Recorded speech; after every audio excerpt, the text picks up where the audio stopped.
Now coronavirus is front and center. Something else will be front and center 6 months from now, and a year from now, and 2 years from now.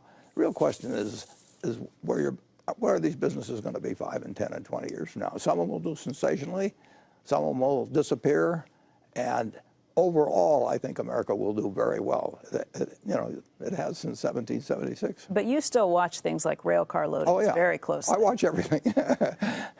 But I don't do it to make specific investment decisions. But I enjoy it. I mean, I want to know what's going on.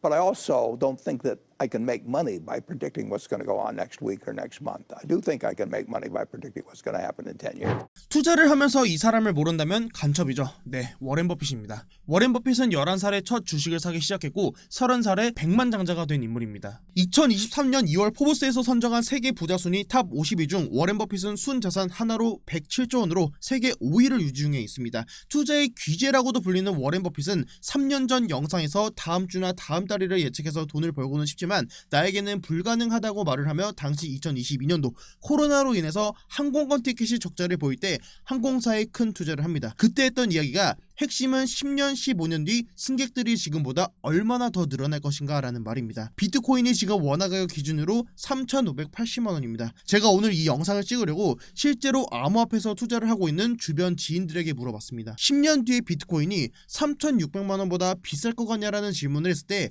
10명 중에 9명이 그럴 것 같다라고 대답을 했고, 근데 그 9명은 비트코인을 장기로 투자를 하지 않는 지인들이었습니다. 다시 제가 9명에게 물어봤습니다. 그럼 왜 비트코인을 매수하지 않았냐라는 질문에 5명은 더 떨어지면 이번에는 진짜로 사려고 했다. 그리고 다른 4명은 알트코인의 수익률이 좋기 때문에 비트를 사더라도 큰 금액을 사지는 않을 것 같다라는 말을 하고도 갑자기 근데 비트코인이 언제 1억이 갈지도 모르는데 어떻게 10년이나 보유를 하고 있냐라는 대답으로 말을 바꿨습니다. 여러분들은 어느 구간에 속하시나요? 저도 워렌 버핏처럼 큰 시드로 긴 시간을 버티면서 부를 창출하면 좋겠지만 저는 워렌 버핏과는 다릅니다. 아쉽게도 워렌 버핏과 비트갱스터의 공통점은 바닥을 예측할 수 없다는 게 첫 번째이고, 단기간이 아닌 장기간을 바라봤을 때 내가 지금 투자하고 있는 자산에 대한 믿음이 있다는 게 두 번째입니다. 어제 제가 비트갱스터 관점 공유방에 그런 글을 남겼습니다. 이번 주 우리가 꼭 확인해봐야 할 이슈 중 하나가 매해 8월달에 미국에서 열리는 잭슨홀 미팅이고, 잭슨홀 미팅은 경제석학 100여 명이랑 세계 각국 중앙은행 총재가 참석하는 회의이기 때문에 향후 세계 증시의 등락을 결정지을 수 있는 발언들이 나오는 곳이기 때문에 그중 국내 시간으로 8월 25일 23시 5분에 있을 제롬 파월의 연설이 향후 미국의 통화정책 방향성을 예측해볼 수 있는 좋은 기회가 될 거다라고 말씀을 드렸었고, 결국은 금리 동결이냐 아니면 아직은 인플레이션이 잡히려면 멀었으니 추가 금리 인상을 해야 되냐라는 것일 텐데, 금리 인상으로 이어진다면 단기 흐름에서는 분명히 시장에 충격을 주겠지만 보다 더 큰 흐름으로 봤을 때는 우리가 시간을 좀 더 벌 수 있을 거다. 왜냐면 장기 사이클 안에서는 금리 인상으로 오갈 때 없었던 돈은 항상 주식시장으로 흘러 들어왔기 때문에 상승분을 보여줄 거다라고 말씀을 드렸었고, 반대로 금리 동결 가능성을 언급한다면 9월 21일에 있을 9월 FOMC에서 점도표를 통해서 향후 금리 인하 시기를 가늠해 봐야겠지만 과거 2000년도랑 2006년도를 봤을 때 금리가 고점을 찍고 금리가 횡보하는 구간에서 주가는 고점을 형성하는 작업 이후에 금리 하락과 동시에 주가가 하락하는 모습을 보여왔기 때문에 최소 6개월에서 길게는 1년 동안의 비트코인이 고점을 만드는 작업이 나올 거고, 6개월에서 1년 동안의 포트폴리오를 구성하는 투자자들한테는 매도 시기, 그리고 더 큰 사이클에서 5년, 10년 투자를 바라보시는 분들께서는 한 번 더 비중을 들어갈 수 있는 분기점이 될 거다. 저는 최근 4일 전 영상에서도 말씀을 드렸듯이 비트코인은 1차 매수 진입에 들어갔고, 매도 구간은 가격이 아닌 금리 인하 시점이랑 비트코인 현물 ETF가 출시되는 시점으로 보고 있습니다. 즉 제가 보는 매도 시점은 가격이 아닌 유동성으로 최대한 끌어올릴 수 있는 그 기간으로 시간을 좀 바라보고 있는 말이 될 텐데, 내년 초에 반감기까지 붙어있기 때문에 시장의 자금이 얼마나 유입되는지에 따라서 목표 수익이 조금은 달라질 것 같습니다. 제가 영상 초반에 워렌 버핏과 저와의 공통점 두 가지에 대해서 말씀을 드렸었는데, 첫 번째로는 바닥을 알지 못한다라는 게 첫 번째였고, 두 번째로는 그 가치에 대한 믿음이었습니다. 그럼 워렌 버핏과 저와의 가장 크게 다른 점은 시간과 시드머니입니다. 저도 주식 투자부터 코인까지 8년 정도를 투자하면서 짧은 세월을 보내왔지만 제가 버틸 수 있는 최대 시간이 1년이었다는 게 첫 번째이고, 저도 시드가 100조 이상이었다면 몇 억을 투자를 했었어도 비트코인을 투자하는 그 금액이 손실을 버틸 수 있는 금액이었을 겁니다. 우선 저는 그만한 시드가 되지 못하는 게 두 번째입니다. 그렇기 때문에 상단으로는 가능성을 많이 열어두지만 하단으로는 그 기준을 명확하게 잡아놓았는데, 나왔는데 저번 제가 영상에서 말씀을 드렸던 기준이 매물대 기준으로 23.2K, 매물대가 가장 많이 쌓여있는 구간에 대해서 말씀을 드렸었고, 이 구간을 일본 캔들이 봉 마감으로 하단으로 아래에서 마감된다면 손절로 대응을 하게 될 거고, 만약 이 자리를 이탈하고 내려온다면 여기를 다시 돌파하는 캔들이 나오기 직전에 혹은 POC 라인을 하단에서 다시 설정하기 직전까지는 그때는 아직까지는 현물 매수 진입을 하지 않겠다라고 말씀을 드렸습니다. 사실상 제가 23.2K에 대해서는 과거 한 달 전 7월 25일에도 말씀드렸던 자리입니다. 제가 오늘은 그 두 번째 기준을 말씀을 드려보려고 하는데, 그 기준은 테더 도미넌스 때문입니다. 도미넌스는 영향력을 표현하는 단어이고, 테더는 암호화폐 시장에서 현금 보유량을 알려주는 지표입니다. 현금 보유 영향력이 올라간다면 당연히 비트코인을 포함한 알트코인 가격은 떨어질 수밖에 없겠죠. 현금 보유가 더 늘어난 거니까.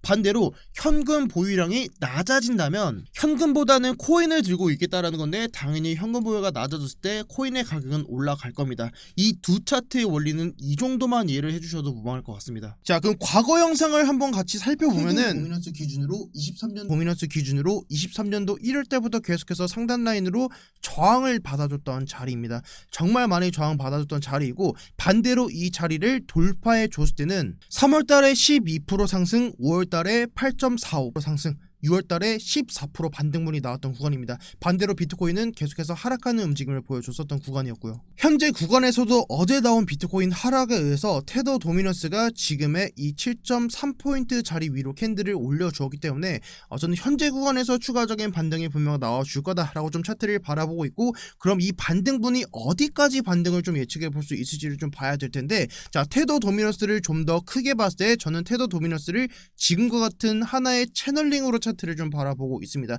제가 채널링으로 차트를 보고 있는 이유는 과거 비트코인에서도 볼 수 있다라고 제가 이전에도 말씀을 드려왔었는데, 차트는 작은 그림 안에서는 자, 복잡한 파동의 형태를 그려주고 있지만